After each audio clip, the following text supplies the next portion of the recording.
Analangin ng iyak, pagtitiwala 80 tagumpay. Mila Essay Salmo 23, 71:35. Sa pangalan ng Ama, ng Anak at ng Espiritu Santo. Amen. Bago tayo manalangin, pagnilayan natin sandali ang santong gayon. Santa Maria Magdalena. Sino si Santa Maria Magdalena? Si Santa Maria Magdalena ay isa sa mga pinakamalapit na alagad ni Jesus na binanggit ng ilang beses sa mga ebanghelyo. Siya ay kilala bilang ang babae na napalaya mula sa 7 demonyo. Ang taletang ito ay nasa aklat ng Lucas Kabanata 8, 2 taleta. At pagkatapos ng kanyang pagbabalik loob, hindi na siya muling umalis sa mga paa ni Kristo.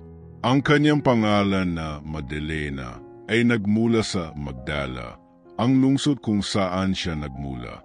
Si Maria Magdalena ay isang tapat na tagasunod at naroroon sa mahahalagang sandali sa ministeryo ni Jesus. Siya ay tumayo sa paanan ng krus ng maraming tumakas. Isa siya sa mga babaeng naghanda ng katawan ni Jesus pagkatapos ng kanyang kamatayan. At siya ang unang taong nakakita sa muling nabuhay na Kristo. Juan Kabanata 20 taleta 11 hanggang 18. Naging apostol ng mga apostol, gaya ng tawag sa kanya ng mga unang Kristiyano. Ang kanyang buhay ay kumakatawan sa pagbabago, katapatan at ganap na pagsuko sa Panginoon. Mula sa makasalanan hanggang sa santo, mula sa itinakwil hanggang sa disipulo, ipinakita sa atin ni Maria Magdalena na hindi mahalaga kung saan tayo nanggaling, ngunit kung saan tayo tinatawag ng Diyos. Ipinagdiriwang ng simbahan ang kanyang liturgical feast day sa ika-22 ng Hulyo, at siya ay isang makapangyarihang halimbawa kung paano ganap na may babalik ng pag-ibig ng Diyos ang isang buhay. Magdasal tayo. Ama namin na nasa langit, sambahin ang iyong pangalan. Dumaiting sa amin ang iyong kaharian. Matupad ang iyong kalooban, sa lupa gaya ng sa langit. Bigyan mo kaming ngayon ng aming pang-araw-araw na pagkain. Patawarin mo kami sa aming mga kasalanan, gaya ng pagpapatawad namin sa mga nagkakasala sa amin. At huwag mo kaming ihatid sa tukso, ngunit iligtas mo kami sa kasamaan. Amen. Panginoong Diyos ng mga hukbo, lumalapit ako sa iyo sa oras na ito na may bagbag na puso at nakaluhod na mga tuhod.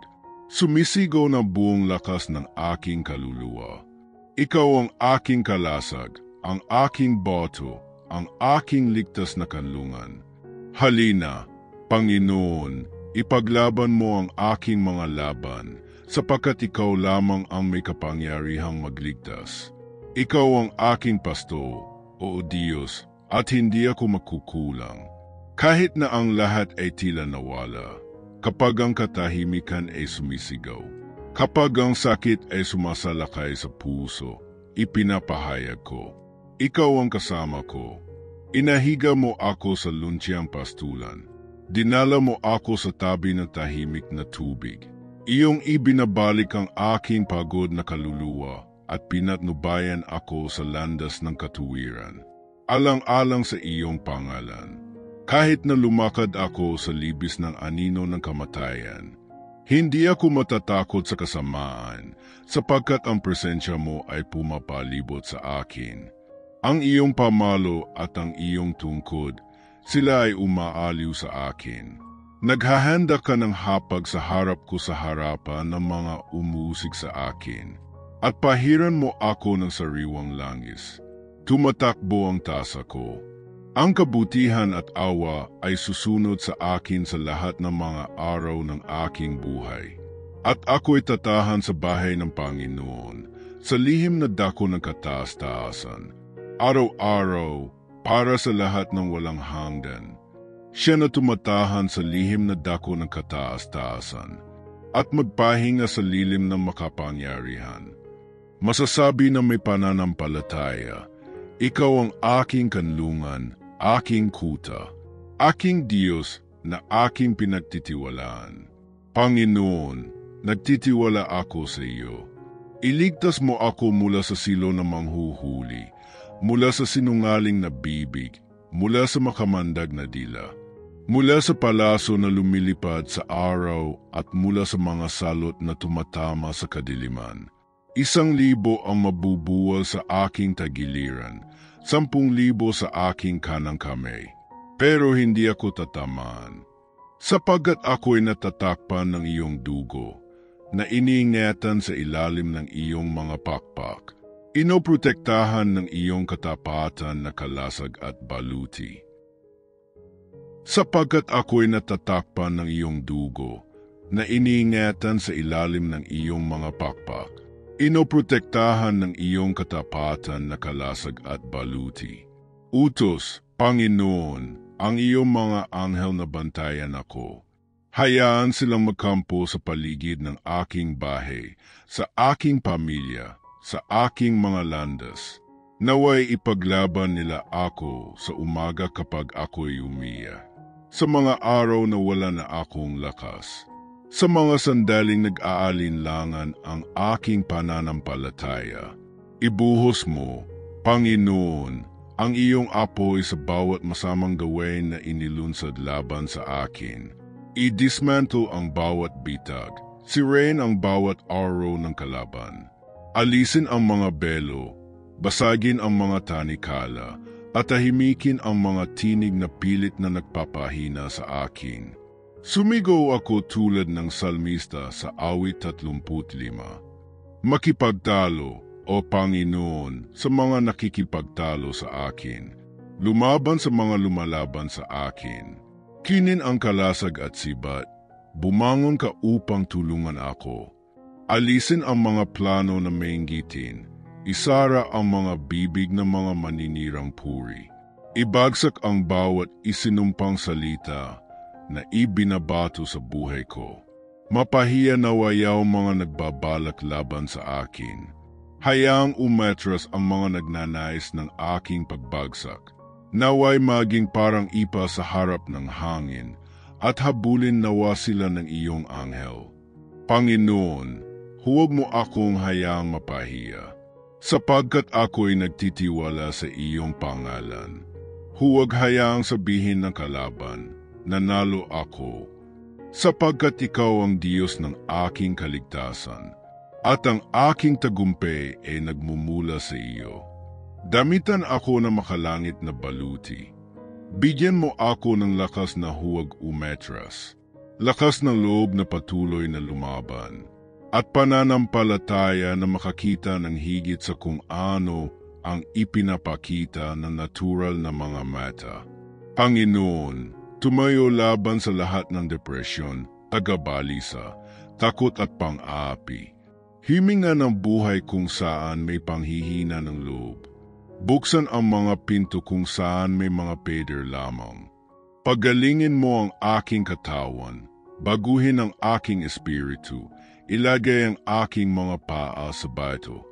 Maglagay ng bagong kanta sa aking bibig. Itaas mo ang aking ulo sa harap ng mga tumutuya sa akin. Ibalik ang ninakaw, ibalik ang saya na inalis. At pinaparami ang lahat ng sinubukang wasakin ng kaaway. Ang tulong ko ay nagmumula sa iyo, Panginoon, na gumawa ng langit at lupa at lahat ng naririto. Hindi ka natutulog, hindi ka nabigo, hindi ka late dumating. Ikaw ay isang tapat na Diyos, makatarungan at makapangyarihan upang iligtas ako. At kahit umuga ang mga bundok, at ang hangin ay tumataas laban sa akin, hindi ako matatakot dahil hawak ng Panginoon ang buhay ko. Kaya nga ako sumasamba sa iyo, kahit sa pagluha, dinadakila kita, kahit hindi ko maintindihan. Inaglilingkuran kita, kahit sa gitna ng pakikibaka. Dahil ikaw ang aking ama, ang aking kanlungan, ang aking tagapagligtas. At ngayon, sa panalangin, ipinrupesya ko. Nasira ang bawat sumpa. Ang bawat sakit ay gumagaling. Ang bawat araw ay nabura. Binuksan ang bawat kulungan. Ang bawat plano na kaaway ay bigo. At ang pangalan ng Panginoon ay luluwalhatiin sa aking buhay. Ipinapahayag ko ng may autoridad at pananampalataya. Kay Kristo ako ay higit pa sa isang mananakop.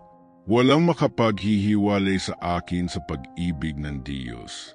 Siya na nagsimula ng magandang gawain sa aking buhay ay tapat upang makumpleto ito. Luwalhati sa pangalan ni Jesus. Luwalhati sa kordero na nanalo. Luwalhati sa hari na naghahari magpakailanman. Amen. Kung ang panalangin ito ay humipo sa iyong kaluluwa at naniniwala ka sa kapangyarihan na makapangyarihan, ipahayag sa mga komento. Amen. Ang Panginoon ang aking pasto, aking kalasag at aking tagapagligtas. Luwalhati sa Diyos. Walang sandeta na ginawa laban sa akin ang uunlad. Naniniwala ako, ipinaglalaban ako ng Panginoon at tiyak ang tagumpay.